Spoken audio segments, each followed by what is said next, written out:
Hey, welcome to the show, Leading and Growing Your Real Estate Business. This is Coach James Short, aka Shorty.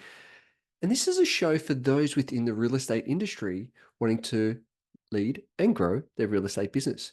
It's a series of interviews that we conduct for those within the industry. So we're finding out what those leaders are within the industry, what makes them tick, what's their story, what are their strategies, and how to become the leaders and the growers within the industry. But also it's an interview series with those outside of the industry. I'm always a big believer of looking at a whole different part of the pie rather than just focusing on one part of the pie. Because what it does, it allows you to have a different perspective, allows you to get snippets or golden nuggets from those outside of the industry that can look into the industry and go, there's a different perspective. And so I encourage you to reach out to the guests. I encourage you to lean into these series to find out how can these pieces of information, experiences, stories help you lead and grow your real estate business. And before we get underway with our latest episode, just a little shout out to these amazing crew at Magic Mind. Magic Mind has been it's a productivity hit in the bottle. I've been using these supplementations now for a number of weeks, and the clarity, the focus, and the performance that I've been getting from these nutrients in a bottle. They've got amazing vitamins, amazing minerals. They've got a bunch of mushrooms in there as well. It's a great productivity hack that I've been using every single day. So if you want to try it out, head on over to www.magicmind.com/James Short, and you'll be able to get amazing discounts when you subscribe and when you try the product. And at the checkout, simply add in James Short 20 to get your discount. So head on over, Magic Mind, productivity in a bottle. Oh, I love it. Now, on with the show. We are truly honored. It's a true pleasure to have this next gentleman on the show, John Maxwell from the Uptick Group. He's been in the mortgage industry for over 2 decades now, and he's one of the Australia's leading mortgage brokers. And however, he saw a huge gap that within the industry of really helping other mortgage brokers and also real estate agents to have those conversations around with their clients to really bridge that gap. And we're here today to go down many, many amazing rabbit holes with John to really unpack what's the value that you can bring when you really have that awareness and understanding, particularly around the mortgage industry. John, it's an honor and a privilege to have you on the show today. Thank you so much for being on with us. My pleasure, James. It's an absolute honor to be able to talk to you today. So let's go back to those beginnings around getting into the industry. How did that transition? What was the, going down that pathway? Yeah, look, I made a change, as many people do when we have ups and downs in the economy. I remember this was back in 1999, 2000 when I first became a broker myself. And, I'd gone through the ups and downs with September 11th and had to really stop and think and go, what do I really want to focus on? What do I want to do with my career and where am I going to make a difference? And I put two and two together and I came up with, well, if the economy is going to go up and down, best place to be is dealing with money. And that was my entry into becoming a mortgage broker as a young fella, junior. I think I was 20, 24, 25, 26. And that's where everything began. And I started to really sink my teeth into a career that I became very, very quickly passionate about and started breaking records. So that was my beginning. Wow. And then so obviously had some huge success in the industry, which has now led you to where you're at with now, particularly with the Uptick Group. Like share now where things are at for you and the key projects that you guys are specifically working on. Yeah, look, I was fortunate enough through my career from being a broker to expand into other areas that I was really passionate about understanding because it's not a simple industry. Finance is tied to other sectors very intimately. And I started to really explore further and build expertise in not only broking, but in mortgage management, mortgage origination, sub-aggregation. And it led me into other areas to even have a background in credit repair law, accounting, financial planning, property, and building one-stop shops. And that got me to a point, having been one of those rare hen's teeth, that was really right across the industry as a holistic advisor. It led me to start to see some real problems that I could solve. More recent times, I was a senior BDM in a lender, and I did a lot of work with even through to private funding and technology. And I saw some holes in the areas of ranging from building systems and even building websites and working industry specific. And it led me to start to realize, if not now, when? If not me, who? And I bit the bullet and stepped out, took that proverbial risk, and left the corporate world and decided, you know what, this is time, and let's fly, and let's just go and make a difference to the industry. So, we cover everything off. Where we're at now is we started out building content solutions, and I sort of fell into that. I realized that there wasn't too many people that were actually from the industry that had been brokers and actually had a skill in content writing and design. I realized there was a lot of offshore solutions that were falling short. So I went, all right, well, I can do that. So started doing that and really hit my stride. And then we started to see some problems, and I'm a problem solver, right? So I started to see issues around lead generation, which is one of the most contentious areas and conversations. And I looked at that and I thought, game on, let's go do this. Let's go and make a real difference. And with the intimate understanding of what it takes to actually build trust and credibility with a customer who's in a flux of pain, going, who do I trust? Who do I turn to? Where can I get the answers from? And we started to evolve in building these solutions that all are intertwined. Websites correlate to social media content, correlates to branding, correlates to technology. And I started building out the solutions until we had a full circle and a full resource center. And it's been exciting. It's only been 3 short years that we've been in existence since our inception, and we have just had a lot of fun providing real solutions and uncovering problems, and just getting in on the ground, helping brokers simplify, streamline, and scale their businesses, from back processing through to lead generation, through to technology, through to processes, and everything in between. It's been very, very exciting and fulfilling. So on your journey and what you're seeing now, what are you seeing the main differences with brokers that maybe are coming into the industry or been in the industry only for a little while compared to, I guess, a number of years ago? Is there a big difference of the type of people, the style of people, the different problems that they're facing? Hey guys, just a little side note here. How's it going? Are you on track this year? I know that sometimes this part of the year we can feel like we're in a bit of a grind, a bit of in the trenches. Are you on track from the original plans that you set out for the rest of this year? What I've realized is that with this time of year, we get so distracted and we've got trying to chase so many shiny balls and go down so many rabbit holes. And that's why I created a program called the 90. It's a framework that actually allows you to achieve more in 90 days than ever before. Some of the feedback that we've got from some of the people that have used the process, the 90, is that they've achieved more in 90 days than the whole previous year. So if you'd like to have the tools, have the techniques, have the framework on the 90, so you and your team can achieve more in 90 days than ever before. What it does, it impacts you of how to get clear, what you need to do, and who you need to be to show up in order to achieve the things you want to achieve over the next 90 days. Simply head over to jamesshort.com.au, click on join the waitlist, fill in your details, and one of the team members will be in touch and take you through the 90 framework. On with the show. It's a big conversation, that one, because there's no one answer. In one part, the more things change, the more they stay the same. So there's problems, which is communication and understanding systems and procedures, what to do, when to do it, how to do it.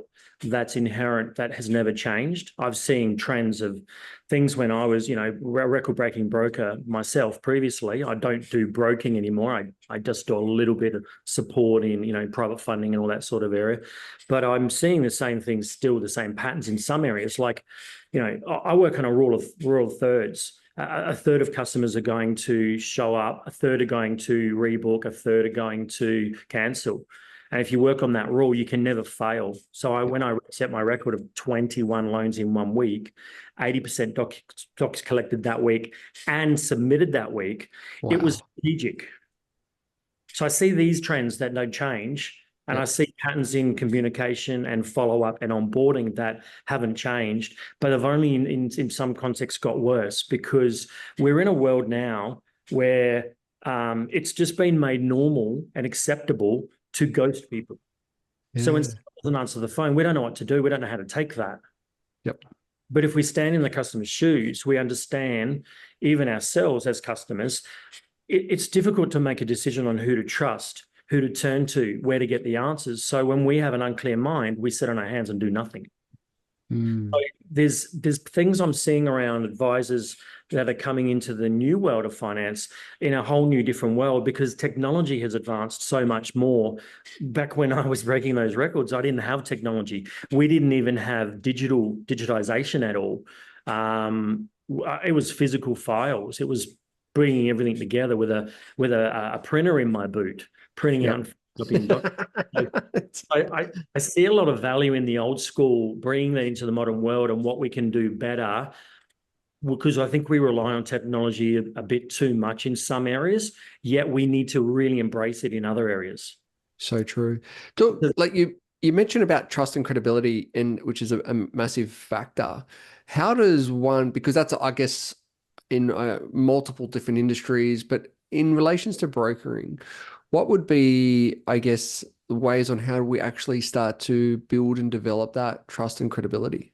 Yeah, really good question. And look, I think this is a really simple area once we understand what to do, how to do it, when to do it, right? Yeah. And trust and credibility, for me, I think it always starts with,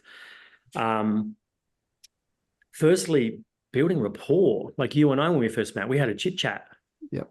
So building rapport is part of a process in actually having people, just relax and be present, and just to I guess, in a sense, in a business sense, to disarm people so we can actually talk to them and they can hear us. I think one of the instrumental things about building trust and credibility is to stand in their shoes and to understand and feel their pains, because inherently what people do, we're all charged with the human gene, unfortunately. So we have our own doubts and fears and concerns. And what we need to understand is where people are at and what they're feeling and their concerns. How do we get that advice? Who do we trust? And, an unclear mind always votes no, don't they?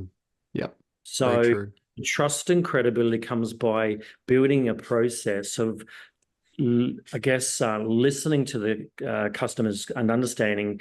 Even what I often say is you need to overcome objections before they arise. So therefore, you need to know what the inherent objections are, right? So trust and credibility is one of those big objections that everybody's holding on to even before they speak to someone. Like they have their doubts going, I don't know if this broker's probably going to try to flog me a loan, or this property guy's just going to try to flog me a property. So you've got to know there's certain inherent concerns that are already existing before you even speak to them. And we need to speak into that and overcome it. So we need to put people at ease by telling them who we are. Think about when we answer the phone, you're thinking automatically a few things. Who are you? Where are you from? Right? What do you want? What's in it for me? And why should I talk to you? Yeah. And then you realize it's your mum, and you can answer some of those questions. Right. Whether you do or don't need to or want to speak to your mother, right? You should talk to your mum. That's so true. If we start to speak into where people are at, they feel comfortable and they start to trust very, very quickly. And there's a process on doing that. And I love that, because that ties into that whole, what I'm hearing is that communication piece and leaning into that communication. And communication is obviously listening and acknowledging and reassuring that what you've heard and as you said, going through that process, which I think is so important, particularly for today, where Yeah. the guards are up because it's like, oh, what's this person ringing me for? As you said, like, what's in it for me? What's it all about? And are they trying to do this or do that? And I think what you said is just so on point, and I think it's so important to Mm. really build that trust and credibility, and also through that communication process, as you mentioned. Yeah. Where do you see the industry heading? I mean, it's gone through some changes, but where do you see the industry heading over the next, I guess, 12 to 24 months, do you think? Um, Again, I think it's a really complex question and with complex answers because there's no one answer. Yep. I think obviously we're heading into a massive technology position. And at the same time, as I said before, the more things change, the more they stay the same. And we see this in our younger generations as people don't have have the ability to just be on a keyboard and not talk to real people. We're seeing a lot of mental health concerns brew, right? So I think we're going to see technology really support us, but the danger is the technology needs to be used in the right ways. Yep. And we need to also remember we have to champion the human elements of our business. So the industry is reliant on, and we talk about, and there's a lot of concern about technology coming in and taking over and making humans irrelevant. I think that's completely the opposite. I think we need to focus on this and firmly understand and be proud that we are becoming, the more technology comes in, the more we become a superpower. The advisors, the property experts, the mortgage brokers, the financial planners become superhuman superpowers that are needed because we need to communicate. We need to trust. We can't survive. We can't exist as humans without people. Yep. Bots So and true. technology can't replace that. So we need to measure in doses and apply ourselves and then support our champions. Oh, I love that analogy of the superhumans. I think it's so true. I love it. So good. And so for you, what's cool projects that you guys are working on, and what's coming up for you guys? Yeah, just like we're talking, we're building on a range of fronts. We are continually working on perfecting our solution set. And so it's very exciting there. But we're actually moving into one of the next phases for me as we really step in and build out the team. We've got quite a large team now of about 55 staff. We're moving more into training in the area of the professionals understanding what to do, when to do it, how to do it. And that's a big area for me to move into and really support our community, our professional community. And we're going to be moving further into not just brokers and lenders, but we're moving more into the property market and working with top buyers agents and other property professionals. So I'm really, really excited about that. We've already been doing some testing and working with a few, and it's been extraordinary. So, but then on the flip side, we're actually building bots because humans are not the best at certain tasks, and we have to overcome our own fears and insecurities, and a bot doesn't. So we're building not only SMS bots, we're going to build and maintain them for the industry, but we're also building voice bots. And what the testing has revealed has been extraordinary. So that's something I'm really, really excited to be working on now. And there's just so much more to come that we're building and listening for some of the whatever the old saying, when you fix one problem, you uncover two more. That's right. That's so true, right? Lord. So true. John, on the show, we have a 60-second quiz to find out more about our guests. Are you willing to play? Reluctantly, yes. It'd be fun. All right, here we go. Cool. Favorite movie? The Untouchables. Nice. Favorite food? Favorite food. Oh, this is a tricky one. I actually already said it subconsciously when you said that. I think I have to stay with French. I had some of the best French food in Paris on our honeymoon. It was extraordinary. So good. What's your favorite holiday destination then? I have to say where we live now, because this is where we used to come to get away from the city, Mossvale, down in Southern Beautiful. Islands. I love it down here. So good. What's your, do you have a morning routine? Morning routine, sleep as long as I can and get up and get stuck into another amazing day. I think the main thing for me is I can't survive without my coffee. So good. Do you have an evening routine? I'm a night owl, so I love to sit down with my wife when she's not pregnant and have a beautiful glass of wine. Hence why I live in wine country. So wine and an amazing movie is really relaxing. Beautiful. Do you have a most embarrassing moment? Probably have lots. I don't know where to begin on this, but I guess my mother walking in and into my room when I was a lot younger and in at a wrong time with was Got pretty it. embarrassing. I love it. If you could choose five inspirational people to have dinner with, they could be dead or alive. Who would they be? Five inspirational people. That's a big one to think of on the cuff. Look, I think simply too many for me to announce. I think you could go around the table of some of the most incredible leaders and sports people. Some of the Australian athletes would be extraordinary, and some of the inventors. I can't think of five on the spot, but there's just probably too many. So good. Yeah, so true, right? So true. If you were prime minister for the day, what's one thing that you would change? Um, I was going to say I'd change.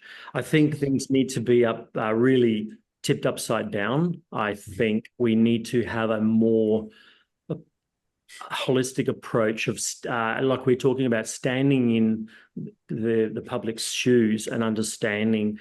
I think the answers are sitting here in front of us where we need to spend more time and money. So true. Do you have a best piece of advice? If you want to achieve things fast, slow down. Ooh, I love it. I love it. And so where can the audience, where can the listeners go to find out more about the Uptick Group and yourself? You can visit, we've got a few different websites where you can start to understand and look at what we're building, which is very exciting. www.theuptickgroup.com.au. We also have a industry website where we're working with a lot of our customers in www.uptickmarketing.com.au.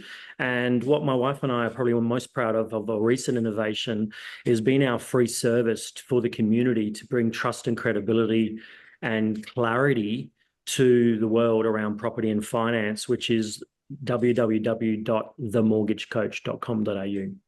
Awesome. John, thank you so much for your time today.